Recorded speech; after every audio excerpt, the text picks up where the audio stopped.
কি আৰু এটা সুন্দৰ ৰাতিপুৱা পুনৰবাৰ আপোনালোকক লগ পাই মনটো বৰ আনন্দ পাইছো মনত আৰ্টিফিচিয়েল ইন্টেলিজেন্স বা AI এই দুটা শব্দ আজিকালি য'তে ত'তে শুনা পাব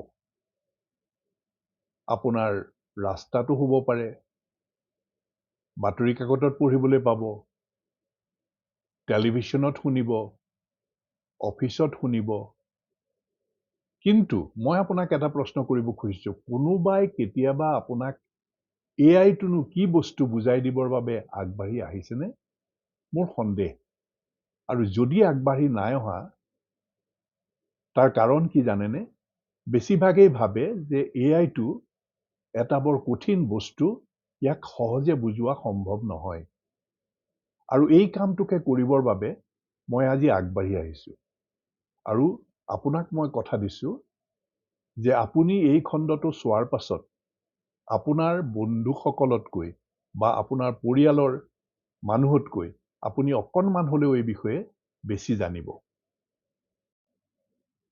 নমস্কাৰ জিলিকাব লুইতৰে পাৰৰ দ্বিতীয় খণ্ডলৈ আপোনালোকক মই আমন্ত্ৰণ জনাইছো মই তৰুণ বৰদলৈ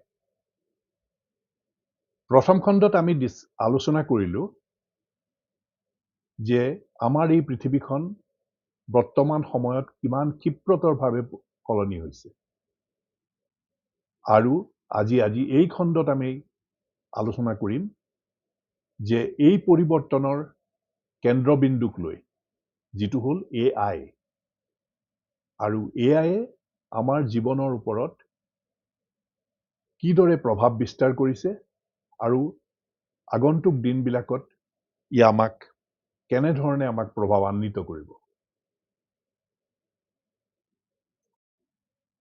প্ৰথমতে আমি কেইটামান ভুল ধাৰণা ভাঙি লওঁ কিছুমানে ভাবে AI এইটো চিনেমাত যে আমি দেখো কিবা ভয়ংকৰ ৰবট নহয়তো আৰু কোনোবাই ভাবে বুজিছ এই AIটো এই ইঞ্জিনিয়াৰ চাইণ্টিষ্ট এইবিলাকৰ কাৰণে আৰু এক শ্ৰেণীয়ে ভাবে AIটো এটা সাংঘাতিক বস্তু বুজিছ এই ইণ্টাৰনেটৰ লগত কিবা সম্পৰ্ক আছে ইমান সহজে বুজা সম্ভৱ নহয় বহুত দিন কিবা কিবি পঢ়া শুনা কৰিব লাগে আটাইতকৈ গুৰুত্বপূৰ্ণ কথাটো হ'ল যে এক শ্ৰেণীয়ে ভাবে যে AI কেৱল ইংৰাজী জনা মানুহৰ বাবেহে এই সকলোবোৰ ভুল ধাৰণা আৰু আজি মই এই সকলো ভুল ধাৰণা এটা এটাকৈ ভাঙি পেলাম মাত্ৰ আপোনালোক এই ভিডিঅ'টোৰ শেষলৈকে মোৰ লগত থাকক আৰু আগবঢ়াৰ আগতে আমি এটা কাহিনী শুনি লৈ আহক আমাৰ এজন বৰদেউতা আছিল বুজি পাইছে মোৰ বৰদেউতা মানে মোৰে যদি 80 বছৰ হ'ল মোৰ বৰদেউতাৰ কোন যুগৰ কথা মই কৈ আছো তেখেত বৰ ইন্টেলিজেন্ট মানুহ আছিল আৰু গণিতত তেখেত বৰ চোকা আছিল তেখেতে মনৰ ভিতৰতে মগজুতে সকলো ধৰণৰ ডাঙৰ ডাঙৰ যোগ বিয়োগ পূৰণ হৰণ কৰিব পাৰিছিল তেখেতৰ পুত্ৰ আমাৰ ককাইদেউ তেখেতে এদিন বৰদেউতাক এটা কেলকুলেটৰ আনি দিলে মিচিকিয়াই হাঁহিলে বৰদেউতাই কেলকুলেটৰটো দেখি আৰু সুধিলে বোপাই এইটো কি বস্তু ক'লে দেউতা আপুনি যে ইমান ডাঙৰ ডাঙৰ অংকবোৰ মূৰৰ ভিতৰতে কৰে ই আপোনাক মুহূৰ্ততে কৰি দিব আৰু ইমান কষ্ট নহ'ব আপোনাৰ বৰদেউতাই বৰ সন্তোষেৰে যদিও কেলকুলেটৰটো চালে কিন্তু জীৱনত তেখেতে কেতিয়াও কেলকুলেটৰটো ব্যৱহাৰ নকৰিলে অন্যহাতে আমাৰ ককাইদেৱে কম্পিউটাৰ সায়েন্স পঢ়ি এটা ডাঙৰ কোম্পানীত চাকৰি পালে সেই কোম্পানীটোতে চাকৰি কৰি তেখেত এতিয়া বিদেশলৈ গ'ল মই আপোনাক প্ৰশ্ন কৰিব খুজিছো যে আপুনি বা মই আমাৰ সেই বৰদেউতা জনেই হৈ থাকিম নে ককাইদেউৰ নিচিনা হ'ম এতিয়া আমি আহোঁ আচল কথালৈ। AI কি? ৰ'ব মই সহজ ভাষাত বুজাই দিওঁ। ধৰক আপোনাৰ এজন অসাধাৰণ বন্ধু আছে। তেখেতে পৃথিৱীৰ সকলো ভাষাৰ সকলো কিতাপ পঢ়িছে, আলোচনী পঢ়িছে, বাতৰি কাকত পঢ়ে, যিমান গৱেষণা পত্ৰ আছে পৃথিৱীত সকলো পঢ়িছে, ইণ্টাৰনেটৰ সকলো তথ্য তেখেতে জানে, আৰু আপুনি তেওঁক যি বিষয়ে প্ৰশ্ন কৰে, সি হওক যে আপুনি যদি সোধে মোৰ মাটিডৰাত কি খেতি কৰিলে বেছি লাভৱান হ'ব পাৰিম, ল'ৰা এজনে পঢ়ি আছে কিন্তু এটা বিষয়ত কিবা এটা অকণমান অসুবিধা পাইছে, সেই বিষয়ে প্ৰশ্ন কৰিলেও তাক সহজভাৱে বুজাই দিব। কোনোবাই আকৌ ইণ্টাৰভিউ দিব খুজিছে, কেনেকৈ প্ৰস্তুত কৰিব লাগে সেই বিষয়েও ক'ব। বহুতে আকৌ ধৰক এই প্ৰতিযোগিতামূলক পৰীক্ষাবিলাক যেনে APSC UPSC দিব খুজিছে, কেনেকৈ প্ৰস্তুত কৰিব লাগে সেই বিষয়েও ক'ব। স্বাস্থ্যজনিত কিবা কথা জানিব বিচাৰিলে সেই বিষয়েও ক'ব। আইনজনিত কিবা কথা জানিব বিচাৰিলে সেইবিলাকো ক'ব। আৰু আপোনাৰ যদি গভৰ্ণমেণ্টৰ কিবা এখন আঁচনি ওলাইছে সেই বিষয়ে জানিবলৈ হ'লেও ক'ব। মুঠতে এনেকুৱা কথা নাই যিটো তেখেতৰ হাতৰ ওচৰত তেখেতৰ উত্তৰ নাই। আৰু তেখেতক আপুনি 24 ঘণ্টাই 365 দিন, দিন নাই ৰাতি নাই আপুনি তেওঁক সুধিব পাৰে।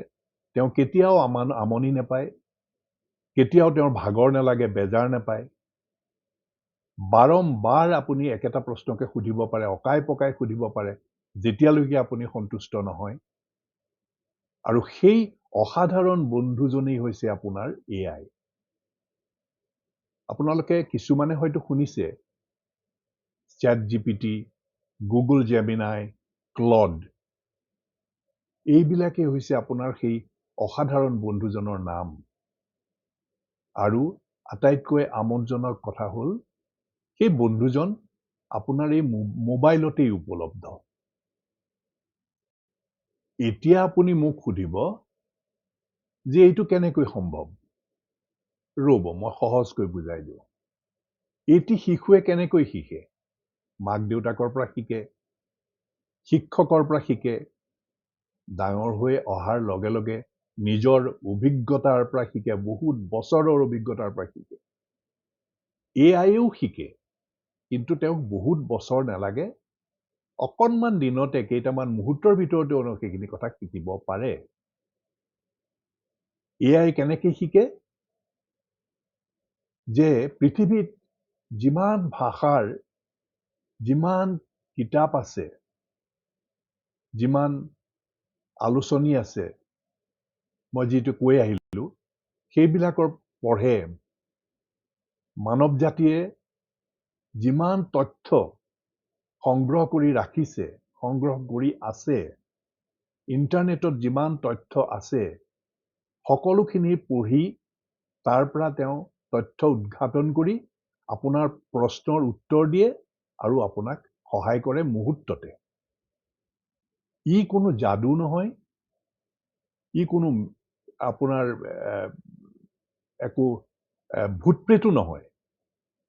ই হ'ল এটা অতি শক্তিশালী বিচক্ষণ কম্পিউটাৰ প্ৰগ্ৰাম। কম্পিউটাৰ প্ৰগ্ৰামৰ কথা আপুনি শুনিছেই চাগে আপোনালোকে। আৰু ই আপোনাৰ মানুহৰ সকলো ভাষা বুজে আৰু মানুহক সহায় কৰিবলৈ সাজু হৈ থাকে। এতিয়া আপুনি বা মই এই AI ভিতৰত কেনেকৈ কি কাম কৰে সেইখিনি আমাৰ জনাৰ প্ৰয়োজন নাই। যেনে আপুনি গাড়ীখন চলাবলৈ গাড়ীৰ ইঞ্জিনটোৱে কেনেকৈ কাম কৰে বা মেকানিকেল ইঞ্জিনিয়াৰ হোৱাৰ আপোনাৰ কোনো প্ৰয়োজন নাই। আপুনি গাড়ীখন ষ্টেৰিংডালে কি কৰে, ব্ৰেকে কি কৰে, ক্লাছে কি কৰে, এইখিনি কথা জানিলেই যথেষ্ট। বেছিকৈ যদি জানে আপোনাৰেই লাভ। গতিকে AIৰ ক্ষেত্ৰতো সেয়ে। আহক আমি AIৰ যিখিনি সঁজুলি আছে সেইখিনি কেনেকৈ ব্যৱহাৰ কৰিব লাগে সেইখিনি কথা শিকিবলৈহে আমি তাত মনোনিৱেশ কৰোঁ। তাতকৈ বেছি যদি গভীৰভাৱে আমি কিবা জানিব বিচাৰোঁ তেতিয়াহ'লে আমি সেই ভৱিষ্যতেও সেইখিনি কথা জানিব পাৰিম। এতিয়া মই আপোনাক এটা বাস্তৱ উদাহৰণ দিওঁ। মই গুগল জেমিনাই ব্যৱহাৰ কৰিলোঁ। মই গুগল জেমিনাইক এটা প্ৰশ্ন সুধিলোঁ। মোৰ প্ৰশ্নটো আছিল যে মই হায়াৰ ছেকেণ্ডেৰী পাছ কৰিলোঁ, কলেজত এডমিশ্যন লৈছোঁ, কিন্তু মই জানিব বিচাৰিছোঁ যে কি দক্ষতাৰে প্ৰস্তুত হ'লে মোৰ জীৱিকা নিৰ্বাহৰ পথ প্ৰশস্ত হ'ব। এতিয়া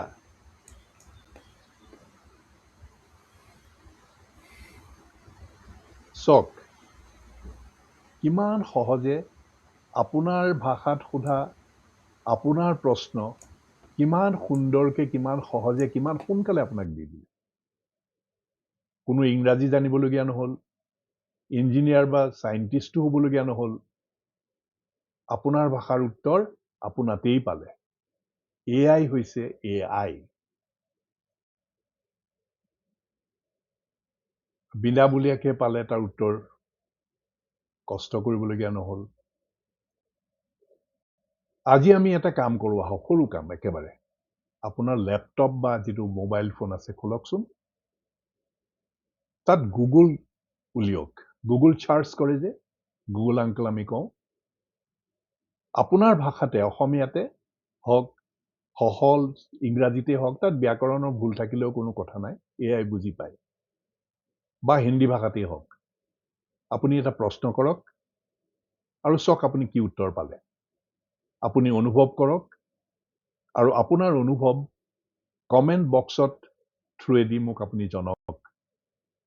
আপোনাৰ কমেণ্ট দেখিলে, আপোনাৰ অনুভৱ জানিলে মই বহুত সুখী হ'ম। আৰু এই বয়সত মই যে এই যে প্ৰচেষ্টা চলাইছোঁ, সেই যে সফল কাম হৈছে, সেইটো জানি মোৰ মনটো ভাল লাগিব। মই জানো আপোনালোকে কৰিব। তেতিয়াহ'লে আজি আমি এই খণ্ডত কি শিকিলোঁ? যে AI কোনো যাদু নহয়, কোনো বিশালকায় কঠিন বস্তু নহয়, ৰবট নহয়। ই আপোনাৰ এজন পৰম বন্ধু আৰু সি আপোনাৰ লগতেই সদায় আছে। আৰু সদায় বিনামূলীয়াকৈ, কোনো বেজাৰ নকৰাকৈ, আমনি নোপোৱাকৈ আপোনাৰ প্ৰশ্নৰ উত্তৰ দিবলৈ সদায় সাজু হৈ আছে। আমি পৰৱৰ্তী খণ্ডত এটা অতি গুৰুত্বপূৰ্ণ বিষয়, অতি চিন্তনীয় বিষয় এটা আমি পৰ্যালোচনা কৰিম।